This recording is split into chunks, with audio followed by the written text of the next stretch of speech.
Hey everyone, welcome to another episode of Unconfined Conversations with Ryan and Steve. I'm Ryan. This is my main man, Steve, coming to you from the Unconfined Conversations studio, where today we are going to be talking about something fairly serious, I think, and something that we both feel very, very strongly about. Recently in Sioux Falls and in the surrounding areas, but really in South Dakota as a whole, there has been a noticeable and very public uptick and it's been a real talking point, really, especially with the news media, about people who are on parole, who are reoffending, who are committing new crimes, and how the public is supposed to feel about it. And for our viewers who have been following us, we really want to say that we're very thankful for all of your support. And as all of you know, both Steve and I are currently on parole. We served a long time. Shocker. Breaking news. Steve and I both served a long time in prison, over 2 decades each. And we're both currently on parole. And so we have to have sets of rules that we have to adhere to, and certain restrictions and provisions that are afforded to us. And the cause and effect, really, of what's kind of been happening recently has started to become noticeable to both Steve and I. And one of the most noticeable things, and I commented to Steve about this a little while ago, and this really started, I would say, a few weeks ago, maybe a month or so ago, about people who were committing new crimes or committing crimes by people who were on parole. In the news media, instead of saying Sioux Falls man or Rapid City man or Aberdeen man, whatever it was, instead of man arrested for this or woman arrested for that, it started to become parolee arrested for this and parolee arrested for that. And so much so that the mayor of Sioux Falls and the county sheriff of Minnehaha County and others have voiced their concerns and their frustrations with people who are on parole, who are committing these new crimes, and not just any crimes, but violent crimes. Violent crimes that are really terrible and things that should never happen. Things that we feel very strongly. We have a deep sense of empathy towards the people who are affected by these crimes. Absolutely. Definitely a regrettable thing that has happened many times at the hands of people who are on parole. But what we want to talk about today is and highlight the fact that this new public perception of who people are who are on parole is maybe not the most accurate. That's right. It's definitely a little skewed, and it's because of what's been happening and what's been reported on in the news. And so we just want to talk a little bit about that here today. So I'll turn it over to you, Steve. We've talked at length on this platform and in other areas of our lives when we've had speaking engagements and we've talked to people about what it is and what it means to be on parole and who those men and women are that are on parole, and that it is a wide range, a very diverse range of people who are on parole. Yeah. From this platform, I think it's important for us just to say that we feel sad about the recent uptick in violence. No doubt, it pains me to hear, that somebody has reoffended. especially after they've gone through some form of incarceration. So I just want to be clear about that. I think sometimes because we're viewed as parolees that we have a certain mindset, about us versus them, and not at all. That's not at all what Agreed. it's about. Agreed. My brother and I have come through these circumstances, and it was while we were there that our hearts were changed in such a way that we began to think differently. So I think that is a lot of perspective that we try to offer and talk about on this platform, mainly to help enlighten, but also encourage anybody who is listening with the right set of ears, and perhaps, their heart too has been changed, to the point where they say, well, I'm inclined to hear what these guys have to say because they were here in this point of incarceration or parole or stuck in this addiction as well. Like, what have you, so there's a relatableness there that I think is so important for us to really kind of springboard off of and start to make our points and talk about the things. My brother and I were recently contacted by a local news station, and it was on the heels of, I think, a shooting that had happened in this town. It was only maybe less than a week prior. Yeah. So, again, very horrific. Something that, our hearts felt a certain sense of sadness about.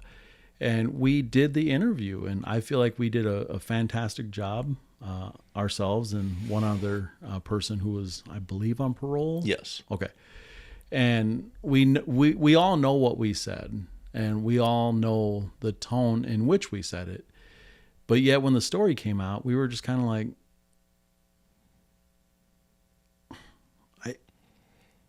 something seemed to have gotten lost in the editing process, I would say. They didn't necessarily put words into our mouths. I'm not saying that. But the messaging seemed to be different than what we had originally went in and intended to say. And one such thing was we did issue an apology on behalf of those that I would say make up the larger group of parolees. Those of us who are successful, those of us who are doing what we should be doing. And we offered our sympathies, right, and our condolences, and all those things where it was definitely a tone of remorse. Sure, for sure, absolutely. And neither we both individually said and spoke to that, but that never made it out of the editing room floor, unfortunately.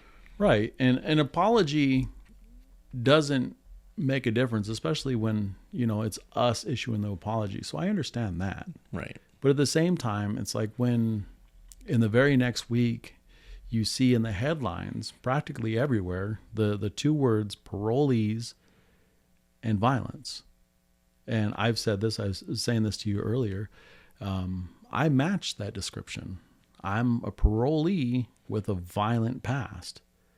And it just makes me a little uncomfortable, a little unsettled to know that is the narrative that's being pushed by a very reputable media source in this community. And so I felt compelled today to basically just speak very candid about the subject and to not mince words. I'm not upset. I'm not angry. I'm grieved. And I think we feel a little compelled to give a perspective, not necessarily to push back against the narrative that's been out there, but simply to offer a perspective from our side of, hey, we understand that these recent things that have happened, they're terrible, they're regrettable. It's unfortunate that people's lives were affected by the actions of these individuals.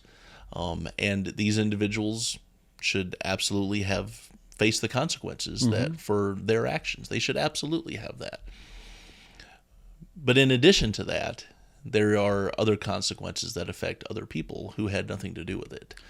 And unfortunately, as Steve just mentioned, we fall into that category. We are on parole. We have a history in the past, a long time ago, of violence. So we fall into that category. And unfortunately, sometimes the actions of a few, and I want to emphasize that, the actions of a few, very few, affect the entire body or the entire demographic. Right. And in this case, the entire demographic of people who are on parole. Yeah. Violent or nonviolent. Violent or nonviolent. Just that very word, irrelevant. parolee. The fact that you're on parole, it affects you. And, we were talking before we came on air here about things that we could correlate that to. Sure. And one of them being race or religion or political affiliation. Imagine if someone committed a crime against another person, and instead of saying parolee arrested for assault, imagine if they said Democrat arrested for assault, or Asian man arrested for assault, or, whatever it is. Imagine if they said that. Yeah. People would be screaming from the mountaintops. Sure. Right? But when it comes to people who are on parole, that's a little bit different. Yeah. Right? And so, we're not sitting here like trying to scream from the mountaintops, but we're at least just wanting to give a little bit of voice here to the fact that those actions of a very few are not in all an accurate representation of the entire body of people who are on parole. And I think you can look at examples of like Steve and I, and not just dozens and not just hundreds, but thousands of other men and women who are currently on parole, who are living wonderful lives, who are law-abiding citizens, paying their taxes, begrudgingly, but, just living normal lives. Sure. Assimilated into society, where someone can look at them and say, oh, I would have never guessed that you were on parole. I would have never guessed that you were in prison. Just totally blending in. Yep. Thousands of people who are on parole fit that description. Right. And not necessarily the description of those few individuals who have, especially recently, committed these crimes. Right. Now, I'll say this too, that these recent crimes committed by individuals who are on parole, it's not a new thing either. Right. Some people who are on parole, it has always existed that they will reoffend. Some people will commit new crimes against other people. That's always the way that it has been, and probably always the way that it will be to some measurable degree. It's just that now it's being highlighted a little bit more, right? And that's exactly it. I think that it's so easy to be emotional. It's so easy to respond with the feelings that I feel. But then again, I'm reminded, that there are thousands of us who are doing well. And in respect to the statement you made earlier about these particular people, because I believe there's a woman involved as well. Yes. We're not sitting there saying that this person, is now forever to be condemned, as much as we are saying that there's a larger number represented in all this, but that smaller number of people who are going out and reoffending and doing all those things, they too represent a group of people that I think deserve and need some type of care. Now, again, I'm not sitting there like outing somebody and like, hey, these people are just worse, the scum of society. I'm not saying that. I'm saying that there can be something done with these very few people. And they may need the most help out of anybody. Yes. Yes. And instead of screaming from the rooftops, that the messaging in the mainstream media right now is saying, parolee, parolee, parolee, hold on, let's walk this back a little bit here, because again, the numbers, they don't match. It'd be one thing if it was literally, and I know it kind of feels like this. It'd be one thing if it was every day and it was every other parolee, but it's not. It's been a few incidences of violence of recent, and not minimizing that. I think it was very terrible, the decisions that those people made. But what do you do from here? I believe that you have a conversation, much like we're having today, and you figure out ways to make improvements, not be knee-jerk reaction. Hey, we're going to go and sweep up all the parolees and throw them back into prison, And I think that there's something wrong with that when that's the tone. And just to give you for instance, recently I learned about some violence inside of the prison. And I learned about a lockdown, an extended lockdown. And I was able to communicate with somebody who's in authority within the Department of Corrections. I was able to send a message and say, I don't think that an extended lockdown for the entire general population is the best response to these incidents of violence. Now, I'm hearing everything from it was a gang issue to somebody got stabbed and hurt pretty bad. Again, very unfortunate, and that's terrible that happens. But I think if we can highlight the issue and focus on, well, what are the solutions to these problems that don't involve just locking up this person up and throwing away the key? I don't believe that's any more of a solution. Now, again, there's some people that would disagree with me, and that's fine. But just coming from my perspective, a person who was formerly violent and facing a life sentence and was basically put in that position that, an eye for an eye, a tooth for a tooth, a life for a life. Now, did I deserve that? I think so. But did I get that? No. Why? Because of how the justice system is designed. There has to be some form of rehabilitation within even the justice system. And I want to give a little bit of credit here. The narrative that we're speaking about here has largely come from not just media sources, but from people in public authority figures. Sure. But there has been some very good perspective on behalf of some of those. Yep. The two individuals being the chief of police for the city of Sioux Falls and the county sheriff for Minnehaha County have both said, we need to address this thing of people who are on parole committing new crimes. It's very frustrating for us.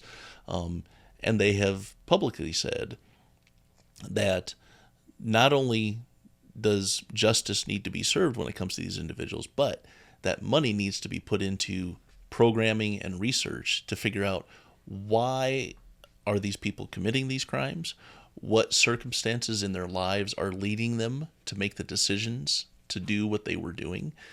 How do we solve this before it becomes a problem? Right. So I want to give them a little bit of credit here, that it hasn't been like this all-encompassing negative narrative. Like there has been a little bit there, and that gives, I think, us a little bit of hope that there can be some people with a little bit of perspective that can cater to what you and I are saying, which is, hey, there's a lot more than just locking them up and throwing the key. Yeah.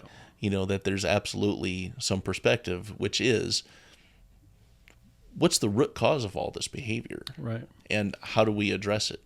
Does it cure what's happening in the immediate? Probably not. No. But it can set up an infrastructure in order to help people in the future to be able to make better decisions, to be in better life situations, whatever it is, so they don't feel like they have to do those types of things anymore. Right. And, I think that sometimes with reactionary, and as to use a word that you used earlier, a knee-jerk reaction to actions is, I'm sure it's not just an American thing. I'm sure it happens all across the world, right? But it's a thing that happens. Right. Something happens, and the effect of that is a knee-jerk reaction to say, oh, we need to do this. And sometimes that's necessary, right? Sure. Especially when time is of the essence, right?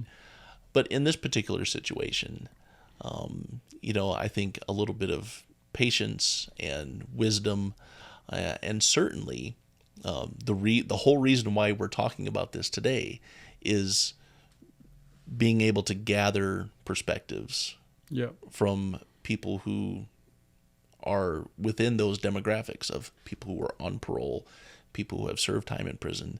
What works, what doesn't work, what are the needs of these individuals? Yeah, absolutely.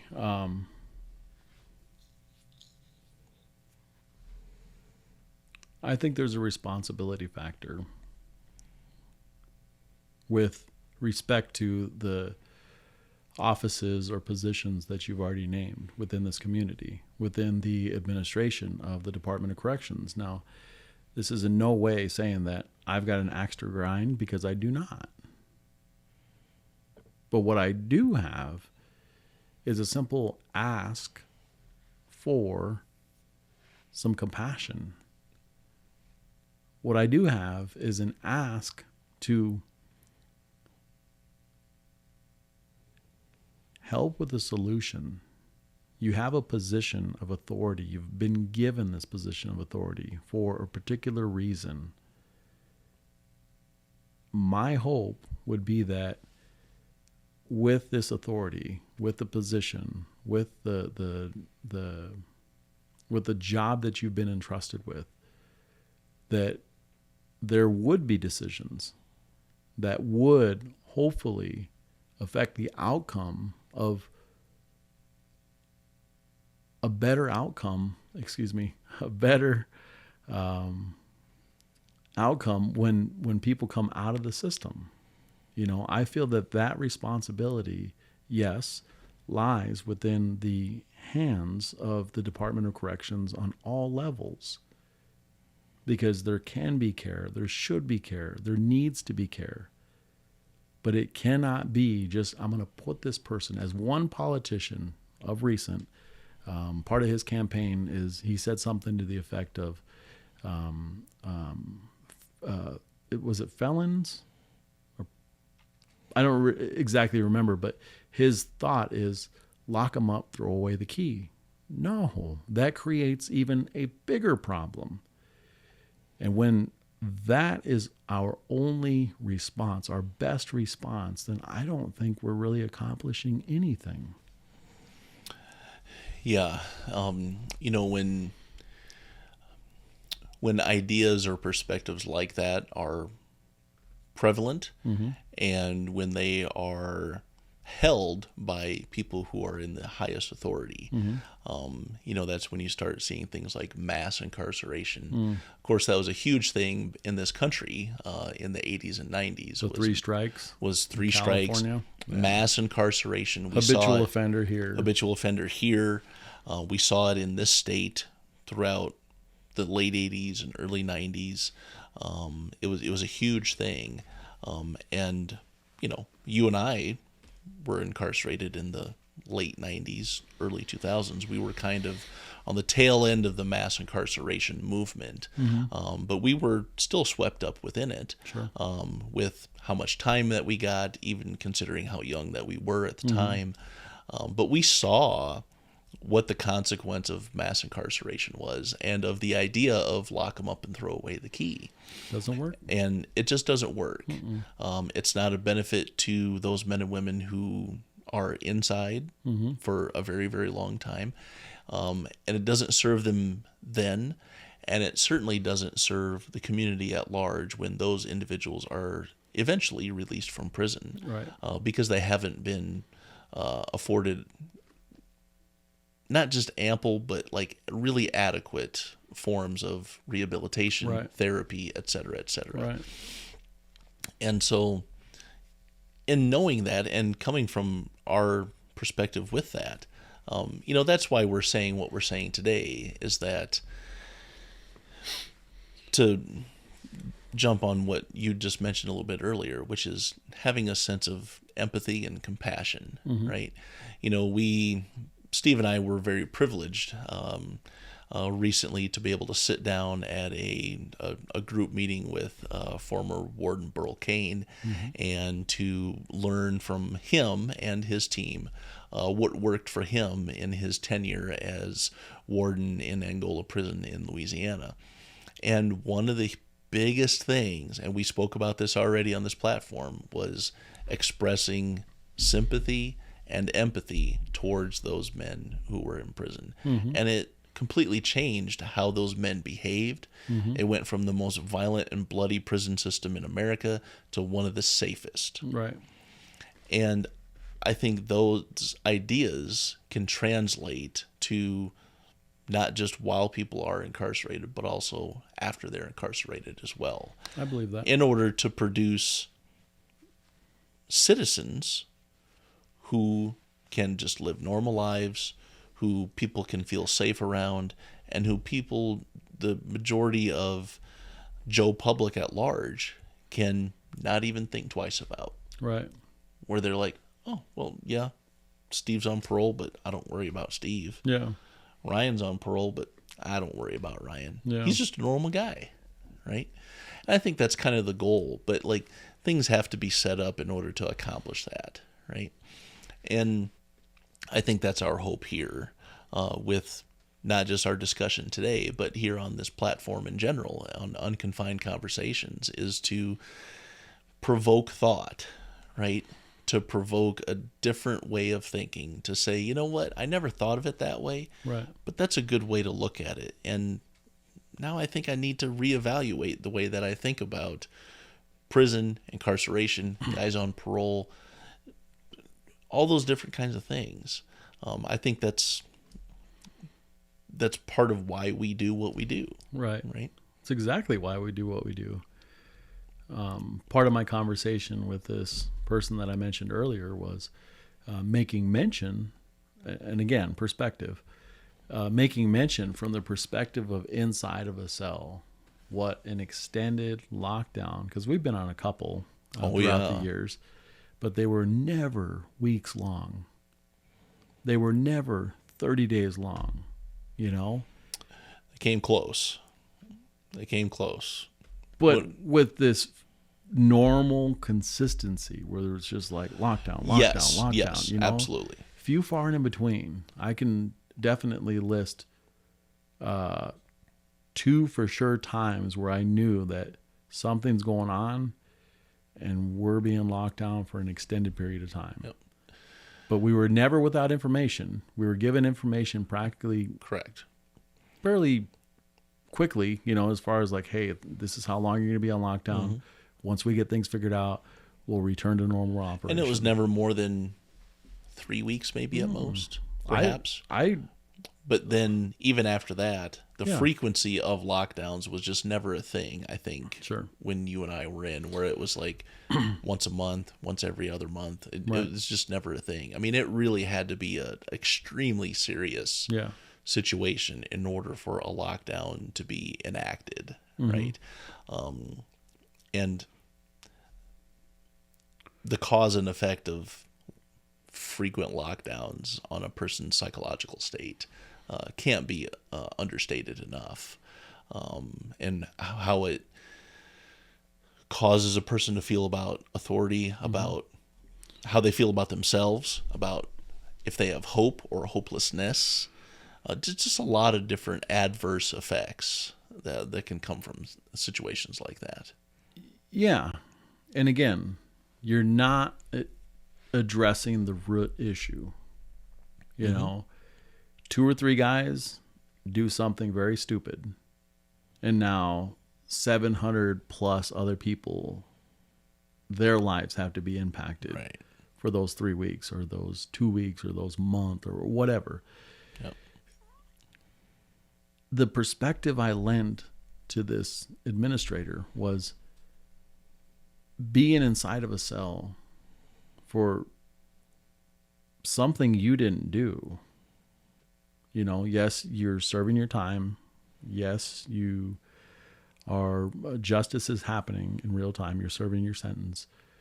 But when it comes to the acts of a few impacting your life, be it, hey, I'm going to get my GED. Hey, I'm going to see my kid for the first time ever, you know, to, hey, I get to go and meet my wife in the visit room and just play a game with her, drink a soda, have a conversation, you know.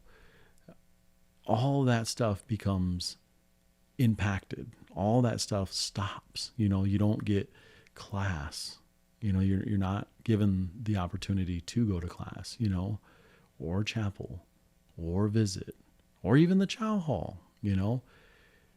I lent that perspective to this administrator and said, I really don't think an extended lockdown is the best response to the situation. You punish the people who did what they did, you weed them out of population, and you roll on. And we can translate that into people who are on parole too. I mean, that's kind of what we're saying, right? I agree. Is that the actions of a few are impacting the lives of the majority, right?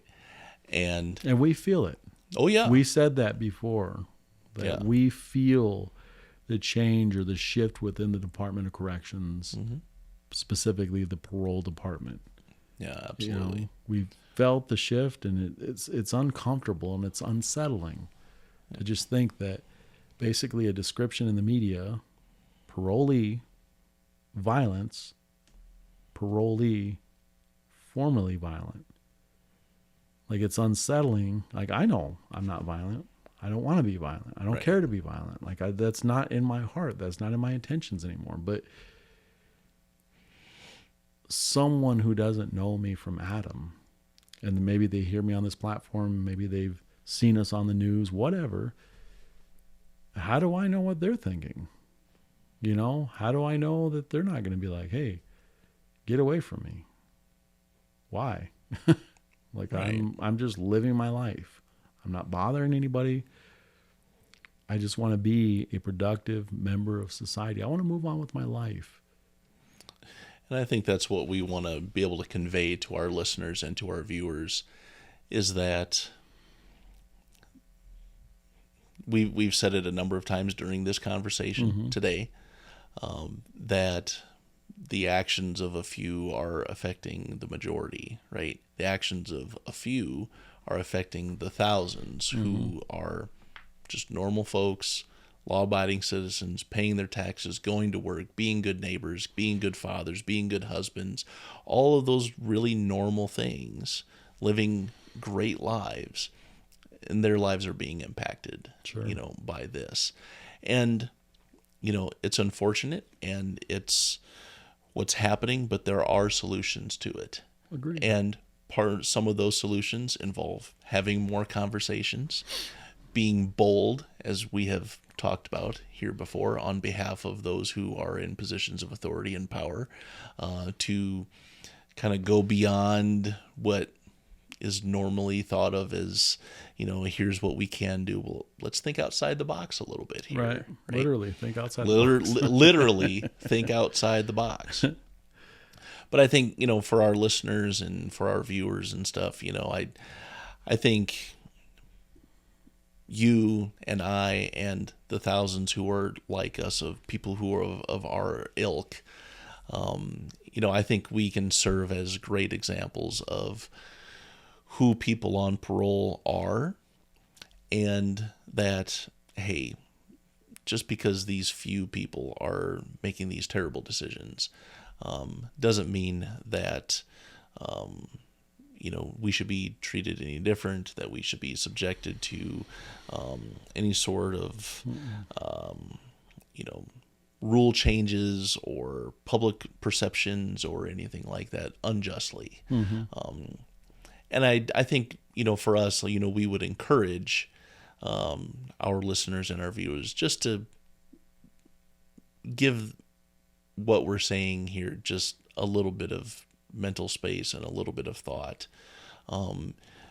Maybe even not to affect the people around you, but certainly just to help you have a more rounded opinion and a more rounded perspective of what's been going on, what's being said, et cetera, in the hope that, when you encounter Steve, when you encounter myself, when you encounter anybody else, that you can say, you know what,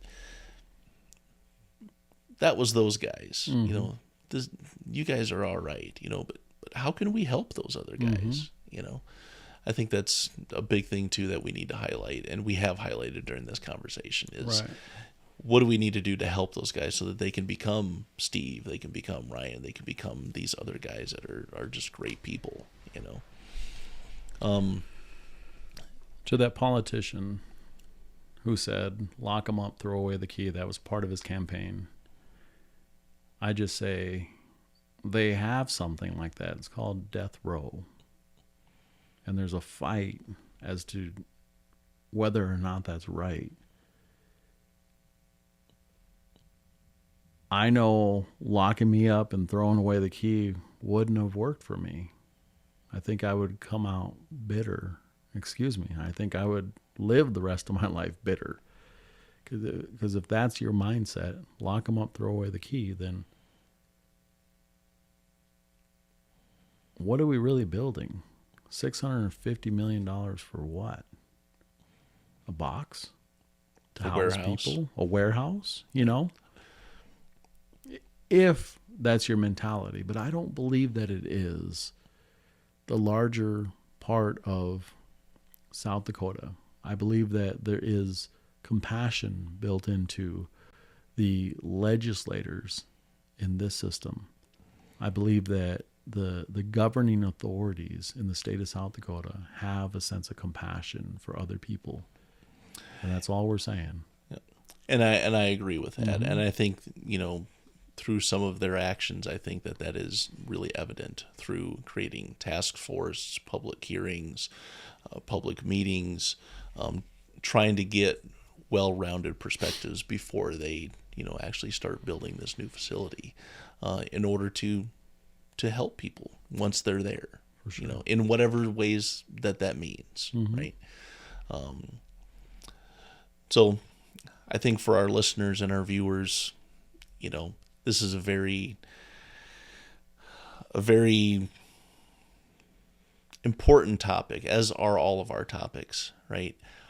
But, this one in particular, we felt very strongly that, we need to give our perspective in an unconfined conversation. And it will not be edited. You have my word on that. On this platform, we won't edit ourselves, we promise. That's something we agreed on, that we wouldn't edit. Correct. Our wording, the things. And, sure, we mess up and we say things and we repeat ourselves and, we say words that aren't really words. We lose our train of thought, but that's natural. And I think that's one of the things that I've appreciated about being entrusted with this platform is that you and I, based upon our friendship, we have the opportunity just to be real with each other. Like this is how we talked while incarcerated. So for those new listeners, Steve and I have been friends for over 20 years, and these types of conversations are probably at least the type and the tone that we've had for probably at least the last 15 years when we really became really close friends. And we talk this way all the time. We feed off of each other. It's part of what I think makes us a great team. and part of what makes us what we hope and what we aspire to be, which is agents of change when it comes to public opinion, when it comes to, how can we continue to help and serve those who are currently and formerly incarcerated. And I have a lot of hope, I think, as do you, for the Department of Corrections and for the prison system in this state. I do too. I think we're both really optimistic. Super optimistic. More than anything else. In the whole time I've been a part of the Department of Corrections as either as a prisoner or as a parolee, I've never heard of a time where the word rehabilitation or recidivism is just talked about in a variety of different places. So I know that the territory is ripe for change. But again, the people with authority, it's time to make a decision. It's time to do something bold and radical that is going to help positively impact the system. Positively. And not just the system, but the men and women who are within that system. Lives. Real lives, not just statistics, Mm-hmm. but real lives. So for Steve and I, we just want to say to all of our listeners and all of our viewers and our supporters that we appreciate you so much. And we appreciate the great privilege that we have to come into your headphones, to your TVs in your living rooms, and to be able to listen to our perspective and to listen to our unconfined conversations about things that are very, very important to us. And we hope that, and we pray that we are serving these conversations with as much grace and justice as what we possibly can.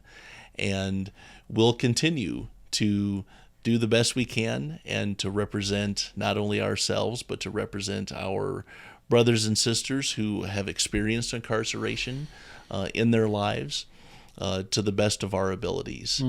And we will continue to offer our perspectives as much as we can. And for this recent episode, this episode that we're in now, speaking of people who support us, if you notice a little bit of a difference, you notice that we're coming to you in high definition. Oh my gosh. If you notice I'm skinnier. Well, I don't think it's that kind of camera, Steve. Oh, man. But we want to really thank people who have supported us and helped us with some of our equipment and some of the logistical things. And the people behind the scenes, we really want to give a big shout out to them as well. Because without them, Unconfined Conversations wouldn't be where we are today. I agree. So until next time, check us out on all of our social media platforms. Tune in with our media apps and with our video apps as much as you can. And like and share Unconfined Conversations with your friends and neighbors. And if you have something to contribute, drop a comment and let us know what you think. And we'll see you next time here from the studio at Unconfined Conversations.